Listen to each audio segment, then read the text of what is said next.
Hi guys. So today I'm going to talk about sellers and how they can prepare their home to be sold or listed and showed, and really what they should do throughout the whole process with their home specifically.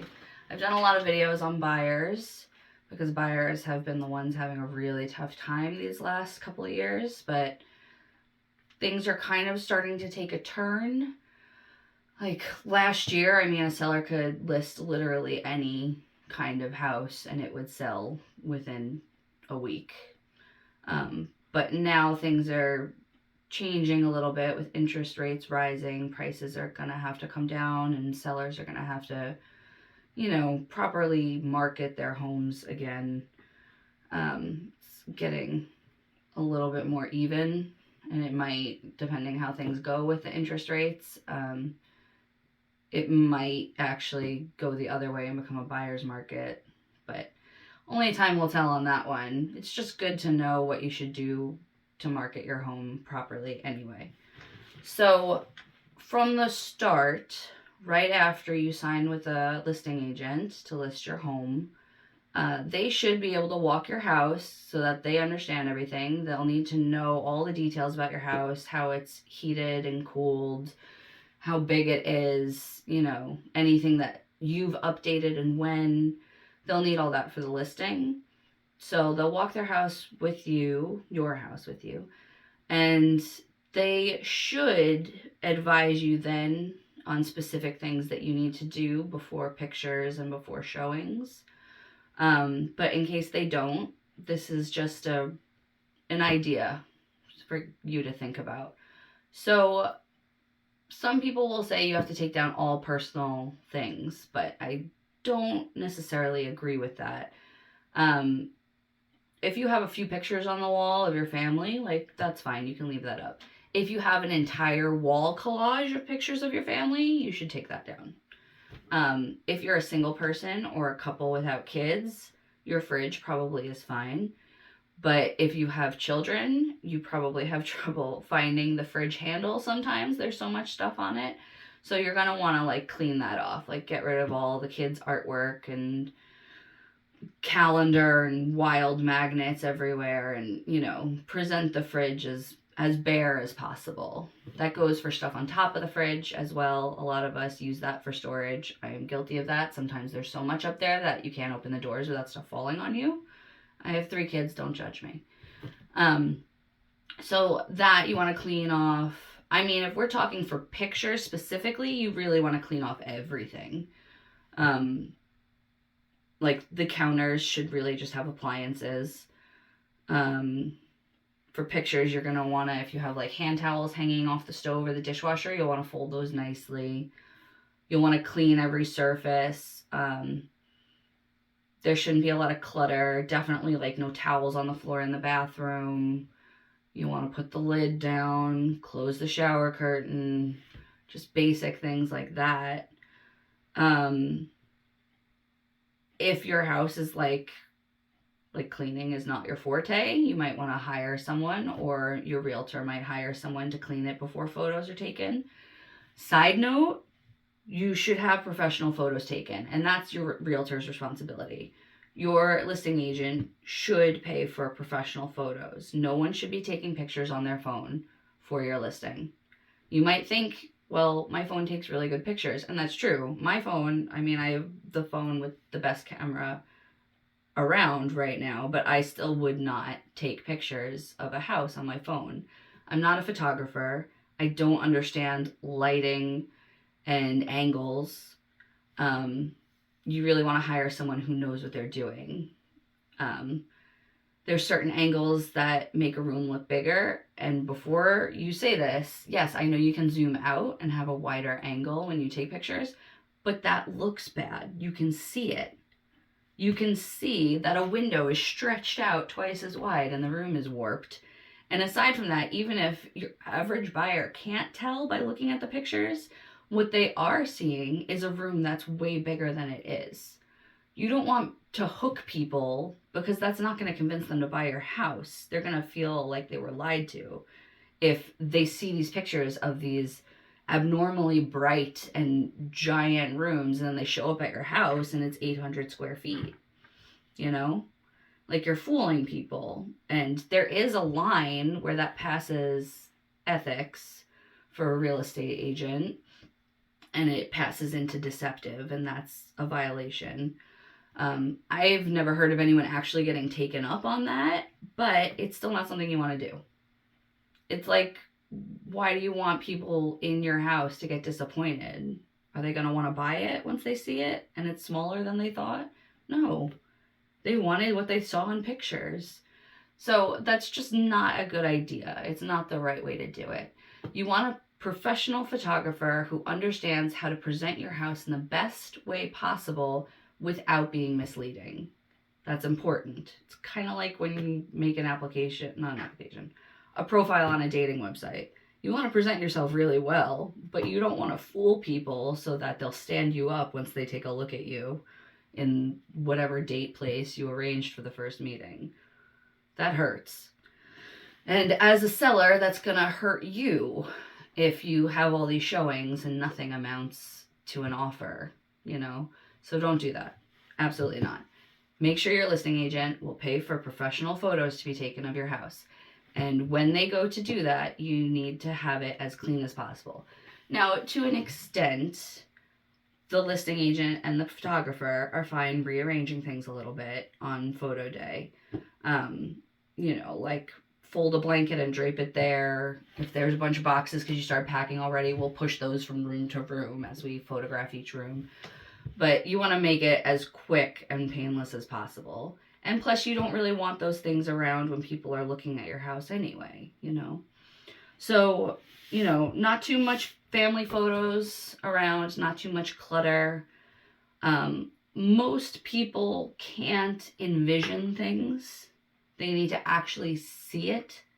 So if there's too much of your things in the house, buyers will have trouble picturing themselves in it, you know, if that makes sense. They'll look everywhere and just see you and your personality.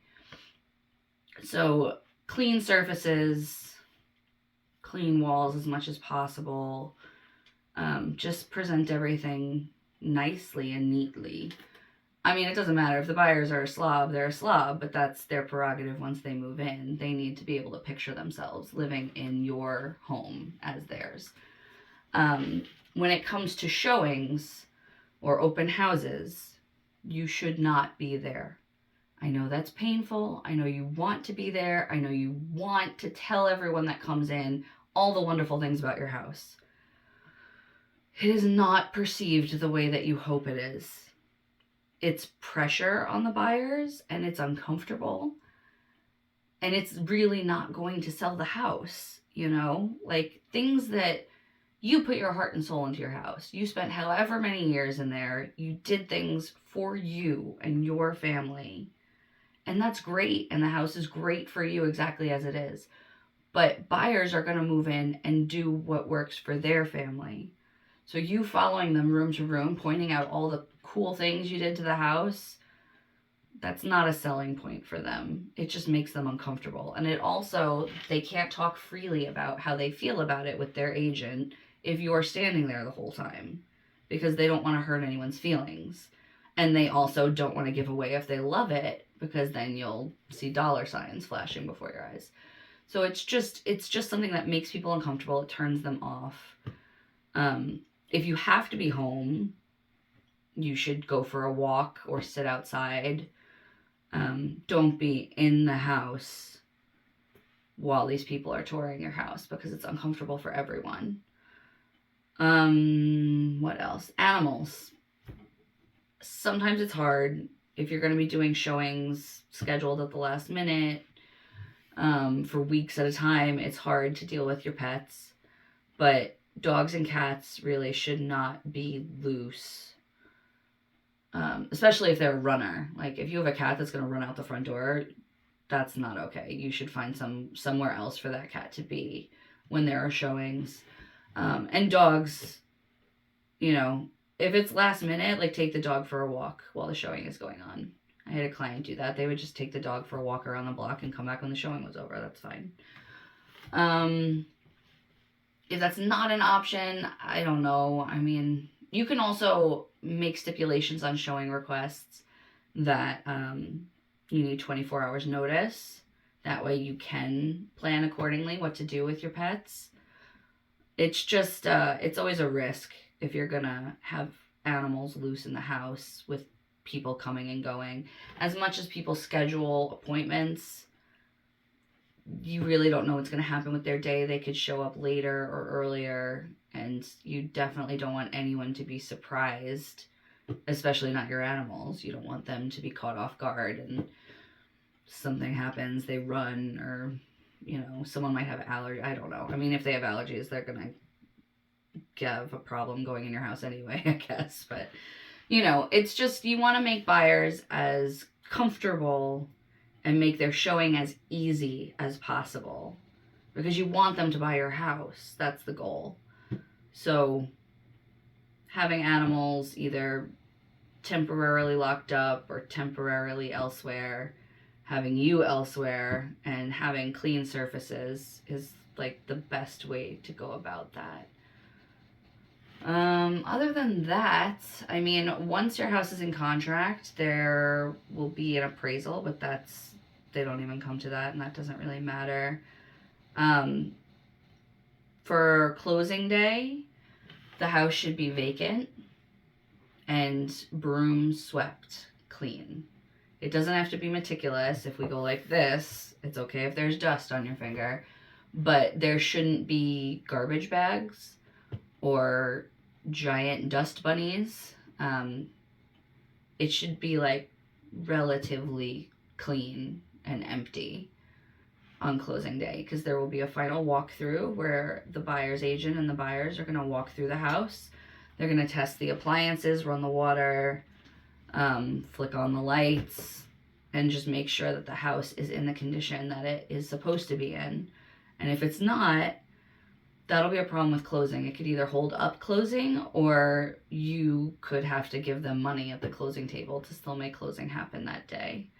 And you don't want to do either of those things. So just have your trash taken care of and have the house not be in disarray, because that'll be a problem for everyone. You really want closing day to be like kind of a relief for everyone and a happy day. You're getting a giant check and they're getting a new home that they can move into that day if they choose to. So those are just some guidelines. Oh, one more thing.